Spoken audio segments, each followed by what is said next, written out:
ଏବେ ଦେଖନ୍ତୁ ବନ୍ଧୁଗଣ ସମସ୍ତଙ୍କୁ ଅଶେଷ ଅଶେଷ ନମସ୍କାର ଓ good evening.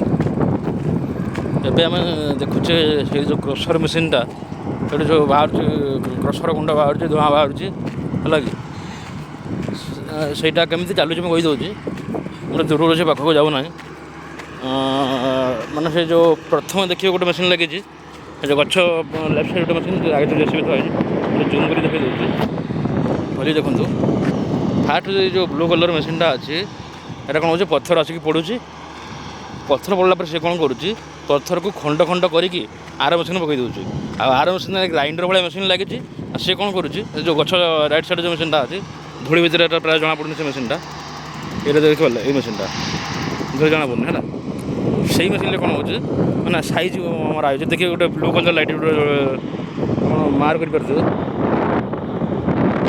Blue colour light ଗୋଟେ ରହୁଛି, ଏତିକି ଭିଜିବୁଲ୍ ହିଁ ହେଉଛି। ସେଇ ମେସିନ୍ରେ କ'ଣ ହେଉଛି, ଗ୍ରାଇଣ୍ଡର ମାନେ ଯେଉଁ ସାଇଜ୍ରେ ମାନେ ପଡ଼ିବ ପଥର, ସେ ଖଣ୍ଡ ଖଣ୍ଡ କରିକି ସେଇ ସାଇଜ୍ରେ ସେ କାଢ଼ିକି ଦେବ। ସେ ଆମର ଚିପ୍ସ ହେଉ, ମେଣ୍ଟାଲ୍ ହେଉ, ଆପଣ ଯେତିକି ସାଇଜ୍ ତାକୁ ତାଙ୍କର ଯେଉଁ ଅପରେଟର ମାନେ ସିଲେକ୍ଟ କରିଥିବେ, ସେ ସେଇ ଅନୁସାରେ ସେ ସେଇ ସାଇଜ୍ର କାଢ଼ିକି ଦେବ। ସେ ଚିପ୍ସ ହେଉ, ମେଣ୍ଟାଲ୍ ହେଉ ବା ଆଉ କିଛି ହେଉ। ତେଣୁ ଏଇ ଦୁଇଟି ମେସିନ୍ର ମାନେ କାମ ହେଲା କ'ଣ, ଏଇ ଯେଉଁ କ୍ରସର କାମ। ଭଳି ଦେଖିପାରୁଥିବେ ଏଇ ରାସ୍ତାଟା ଯେଉଁ ଜେସିବିରେ ରଖାହେଇଛି। କାହିଁକି ନା ଏଇ ଯେଉଁ ପଥର ଜମା ହେଇଛି, ସେଇ ପଥର ସବୁ ନେଇକି ସେ ଜେସିବିଟା କ'ଣ କରୁଛି ନା ସେ ମେସିନ୍କୁ ଦେଉଛି। ଆଉ ସେ ମେସିନ୍ ଖଣ୍ଡ କରିସାରିକି ତା ଲେବୁଲ୍ କରିକି ସେ ତାର ଆର ମେସିନ୍କୁ ପଠାଇ ଦେଉଛି। ଏଇଭଳିଆ ଭାବରେ କ'ଣ ଚାଲିଛି ନା ଆମର କ୍ରସରରେ ଚିପ୍ସ, ମେଣ୍ଟାଲ ଏସବୁ ନିର୍ମାଣ ଚାଲିଛି। କ୍ରସର ଗୁଣ୍ଡ ମଧ୍ୟ ଯାହା ବାହାରୁଛି ଏଇଭଳିଆ। ତାପରେ ବ୍ରିଜ୍ କାମ ବି ଚାଲିଛି ବର୍ତ୍ତମାନ, ଯୁଦ୍ଧକାଳୀନ ପରିସ୍ଥିତି ଚାଲିଛି। କାହିଁକି ନା ତାର କାରଣ ହେଲା, ଯେହେତୁ ବର୍ଷା ପାଗ ଆସିଗଲାଣି, ଜୁନ୍ ମାସରୁ ଆମର ଓଡ଼ିଶାରେ ବର୍ଷା ଆରମ୍ଭ ହୋଇଯାଏ। ତେଣୁ ଜୁନ୍ ମାସ ଫାର୍ଷ୍ଟ ୱିକ୍ ପୂର୍ବରୁ ଏମାନେ ମ୍ୟାକ୍ସିମମ୍ କାମ ସାରିବା ପାଇଁ ଟାର୍ଗେଟ୍ ରଖିଛନ୍ତି। ମ୍ୟାକ୍ସିମମ୍ କାମ ସରିଯିବ, ସେଥିପାଇଁ ଜୋରସୋର କାର୍ଯ୍ୟ ଚାଲିଛି। ଯେହେତୁ କାମ ସରିଗଲେ ତାଙ୍କର ଗୋଟେ ଚିନ୍ତା ଯିବ।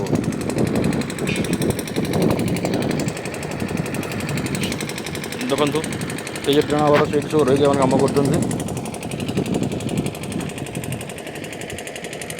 ବୁଲି ବୁଲି ମୁଁ ଆପଣଙ୍କୁ ଦେଖାଇ ଦେଉଛି କେମିତି କ'ଣ କାମ ହେଉଛି।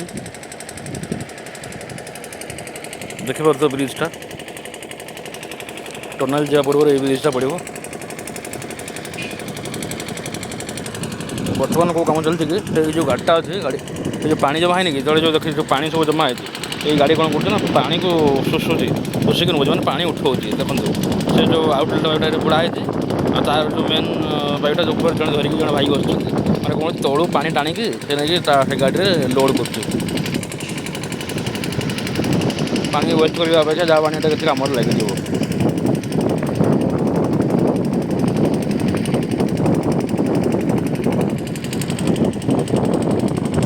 ବର୍ଷା ପାଗ ନା, ଝିପଝିପ ବର୍ଷା ହେଲେ ପାଣି ଜମି ଯାଉଛି। ପାଣି ଜମିଗଲେ ବି ଟିକେ ପ୍ରୋବ୍ଲେମ୍। ତେଣୁ ସୁରୁଖୁରୁରେ କେମିତି କାମ ହେବ ସେ ବାବୁ ମଧ୍ୟ ଚେଷ୍ଟା କରିକି ତାଙ୍କର ଚଲାଉଛନ୍ତି। ତାପରେ ଟନେଲ୍ କାମ ତ ପାଖାପାଖି ସରିଗଲାଣି, ସମ୍ପୂର୍ଣ୍ଣ ସରିବାକୁ ତ ଆହୁରି କେତେ ବର୍ଷ ଲାଗିଯିବ। କିନ୍ତୁ ତାଙ୍କ ଜଣେ ଅଧିକାରୀଙ୍କ ପାଖରୁ ବିଶେଷ ସୂତ୍ରରୁ ମୁଁ ଖବର ପାଇଥିଲି ଯେ ତାଙ୍କର ଗୋଟେ ଟନେଲ୍ର ଖୋଳିବାକୁ ପ୍ରାୟ 100 ମିଟର ଖୋଳିବା ପାଇଁ ତାଙ୍କୁ ଗୋଟେ ମାସ ସମୟ ଲାଗିଯାଉଛି। ମାନେ ଗୋଟେ ମାସକୁ ସେମାନେ ଟାର୍ଗେଟ୍ ରଖୁଛନ୍ତି, 100ରୁ 150 ମିଟର ଟାର୍ଗେଟ୍ ରଖୁଛନ୍ତି, ପୁରା ଖୋଳିକି ତାକୁ ପୁରା କଂକ୍ରିଟ୍ କରିବା ପାଇଁ ଟାର୍ଗେଟ୍ ରଖୁଛନ୍ତି। କାହିଁକିନା ଯଦି ଇଆଡ଼ୁ ଯଦି ଫାଉଣ୍ଡେସନ୍ ଟେକି ନକରି ଖୋଳି ଗଲେ ପଛରେ ଧସି ଯିବାର ସମ୍ଭାବନା ଅଛି। ଯେହେତୁ ଭବିଷ୍ୟତରେ ନ ଧସିବ, ସେଥିପାଇଁ ସେମାନେ ପୁରା ସମ୍ପୂର୍ଣ୍ଣ ରୂପେ ବ୍ୟବସ୍ଥା କରି ଡେରି ହେଉ ପଛେ ତାଙ୍କର କିଛି ଅସୁବିଧା ହଇରାଣ ନ ହେବ, ସେଥିପାଇଁ ସେମାନେ କାମ କରୁଛନ୍ତି। କାହିଁକିନା ଆପଣମାନେ ଶୁଣିଥିବେ ପୂର୍ବରୁ ଉତ୍ତରକାଶୀରେ ଗୋଟେ ଟନେଲ୍ ହେଉଥିଲା, ଏଇ ଯେଉଁ ଆମର NH ପାଇଁ। ସେଠି ଯେଉଁ 17ଟା ଜଣ ଶ୍ରମିକ 17 ଦିନ ନା ବେଶୀ ଦିନ ରହିଗଲେ। ହଁ, ପାଖାପାଖି ମାସେ ପାଖାପାଖି ରହିଗଲେ। ଯେଉଁ ମାଟି ଧସିବା କାରଣରୁ ତାଙ୍କୁ ଉଦ୍ଧାର କରିବା ବହୁତ କାଠିକର ବାଟ ଥିଲା। ସେହିପରି ସମସ୍ୟା କେଉଁଠି ନ ହେଉ, ତେଣୁକରି ପ୍ରଭୁଙ୍କ ନିକଟରେ ଶପଥ କରି ଏଠାରେ ନିର୍ବିଘ୍ନ ଭାବରେ କାମ ଚାଲିଛି, ଯେମିତି କୌଣସି ଅସୁବିଧା ସମସ୍ୟା ନ ଉପୁଜୁ। ତେଣୁ ସବୁକୁ ସେ ଦୃଷ୍ଟିରେ ରଖିକି ମାନେ ଧୀରେ ସୁସ୍ଥ ଭାବରେ ଜୋରସୋରରେ ସେ ତାଙ୍କର କାମ ଚଳାଇଛନ୍ତି। ଏଇ ଯେଉଁ ଗାଡ଼ିଟା ଆସୁଛି ସେଇଟା ଟନେଲରୁ ସେ ଆସିଲା ଏ ଗାଡ଼ିଟା, ସେଇଟା ଟନେଲ କମ୍ପାନୀ ଗାଡ଼ି। କାରଣ ଟନେଲକୁ ଯିବା ଗୋଟେ ସର୍ଟ ରାସ୍ତା କରାଯାଇଛି।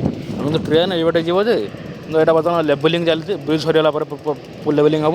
ତାପରେ ସେପଟେ ଯେଉଁ ପାହାଡ଼ଟା ଅଛି ତାପରେ ସାଇଜ୍ କରାହେବ। ତାପରେ ଟନେଲକୁ ପହଞ୍ଚିବ। ଏଇ ଯେଉଁ ମୁଁ ଦେଖାଇ ଦେଉଛି ଏଇ ଜାଗାଟା ଅଛି ବର୍ତ୍ତମାନ, ଏଇଟା ବର୍ତ୍ତମାନ ଉଡ଼େଇ ଦିଆହେବ। ଉଡ଼େଇ ଦେଇକି ଏଇ ଯେଉଁ ଉଡ଼େଇ ଦେଇକି ପୁରା ଏଇ ଲେବୁଲରେ କରାହେବ। ତେଣୁ ତାଙ୍କ ଭିତରେ ହେବ ସେସବୁ ତାଙ୍କର କାର୍ଯ୍ୟ ଚଳାଇଛନ୍ତି ଆଉ। ଏଇଠି ତ ପବନ ଦେଉଛି, ତେଣୁ ମୋ ଭଏସ୍ ଆପଣଙ୍କୁ ଟିକେ ଅପ୍-ଡାଉନ୍ ହେଉଥିବ, ଠିକ୍ସେ ବି ଶୁଭୁ ନଥିବ କି କଥା ଠିକ୍ସେ ବୁଝିପାରୁନଥିବେ। ତେଣୁ ବୁଝିବା ପାଇଁ ଚେଷ୍ଟା କରିବେ। ଦେଖନ୍ତୁ ଏବେ କେତେ ଜୋର ପବନ ଦେଉଛି ଏ ଏରିଆରେ। ଯଦି ବି ଶୁଣିବାରେ କୌଣସି ସମସ୍ୟା ରହୁଛି, ଆପଣ ଇୟରଫୋନ୍ କିମ୍ବା ହେଡ଼ଫୋନ୍ କିମ୍ବା ବ୍ଲୁଟୁଥ୍ କିଛି ବି ବ୍ୟବହାର କରନ୍ତୁ। ଖାଲି କିଛି ପ୍ରୋବ୍ଲେମ୍ ହେଇପାରେ। ତେଣୁ ଆପଣଙ୍କୁ ଭିଜୁଆଲ୍ ଦେଖିବାଟା ମୋର ମୂଳ ଉଦ୍ଦେଶ୍ୟ। କେମିତି କ'ଣ ଭିଜୁଆଲ୍ ହେଇଛି, କୁଆଡ଼େ କ'ଣ କାମ ଚାଲିଛି। ଏଇଭଳିଆ କାମ ଚାଲିଛି ଏଠି। ଯୁଦ୍ଧକାଳୀନ ପରିସ୍ଥିତିରେ, ଯୁଦ୍ଧକାଳୀନ ଭିତ୍ତିରେ କାମ ଚାଲିଛି।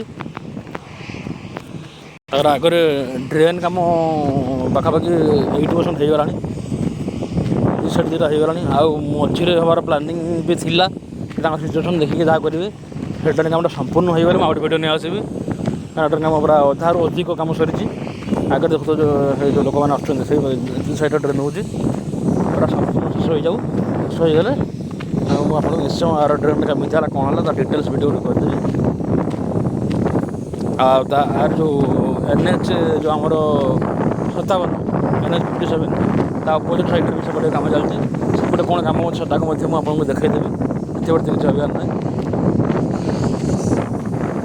ଏଇଠି ଆମେ ରଖିବା। ଦେଖା ହେବା ଆଉ ଗୋଟେ ନୂତନ ଭିଡ଼ିଓରେ। Thank you. ଜୟ ଜଗନ୍ନାଥ, ଜୟ ମା ଭୈରବୀ। Thanks for watching.